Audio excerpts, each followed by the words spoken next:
कि Robert Hooke ने cell की डिस्कवरी करी थी, dead cell in a cork. फिर एंटनी वॉन लीवेनहॉक जी ने हमारे लिविंग सेल की डिस्कवरी करी थी। शेल्डन और सॉन ने सेल थ्योरी दी थी, इन्होंने ये 1665 में इसकी डिस्कवरी करी थी। वर्कशॉप ने थोड़ा सा और काम किया था सेल थ्योरी को लेके। फिर हमने सेल देखा था कि सेल में आपकी होती है सबसे ऊपरी layer, that is called as plasma membrane और सेल मेम्ब्रेन। ये आपके प्रोटीन्स और लिपिड्स की बनी होती है। और अगर आपका प्लांट सेल है या फिर बैक्टीरियल सेल है तो क्या होगा, प्लांट सेल है, बैक्टीरियल सेल या फिर आपका मान लेते हैं कि फंगल सेल है, तो उसमें सेल वॉल भी देखने को मिलेगी। वो सेल वॉल किसकी बनी होगी वो हमने देखा था, जैसे कि अगर फंगस है तो काइटिन की, प्लांट सेल है तो उसकी सेल्यूलोज की बनी होगी, ठीक है।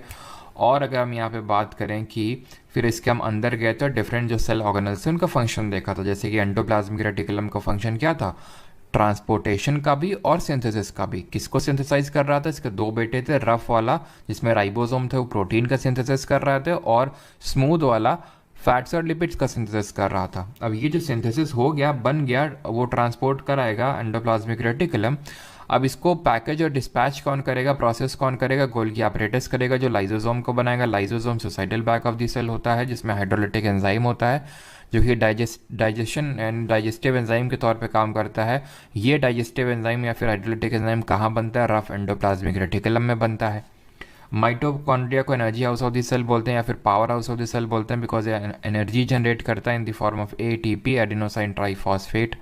न्यूक्लियस होता है जिसकी डिस्कवरी रॉबर्ट ब्राउन ने करी थी। इसमें आपको डिफरेंट कंपोनेंट्स है, जैसे कि इसमें आपको न्यूक्लियोलस देखने को मिलेगा, न्यूक्लियर मेम्ब्रेन है, और यहाँ पे न्यूक्लियोप्लाज्म है। न्यूक्लियोप्लाज्म क्या है, वो जो फ्लूइड है साइटोप्लाज्म की तरह। और न्यूक्लियस को हम क्या बोलते हैं, ब्रेन ऑफ द सेल, जो कि हमारी पूरी एक्टिविटी ऑफ द सेल को रेगुलेट करने का काम करता है। जो आपके क्रोमोसोम्स है उसी में डीएनए, और डीएनए का फंक्शनल यूनिट हम बोलते हैं जीन को, जो उसके अंदर मौजूद होते हैं, ठीक है। और हमने चीज़ें देखी थी जैसे वैक्यूल्स हमने ये देखा था कि परमानेंट वैक्यूल हमें प्लांट सेल में देखने को मिलता है। एनिमल सेल में भी होते हैं बट परमानेंट नहीं होते हैं, जब नीडेड होता है तब होते हैं, नहीं तो चले जाते हैं। और वैक्यूल प्लांट सेल में 50 to 90% सेल का वॉल्यूम ऑक्यूपाई करके रखते हैं। ये सारी चीज़ें हम लोगों ने पढ़ी थी, थोड़ी सी रिविजन कर लिया।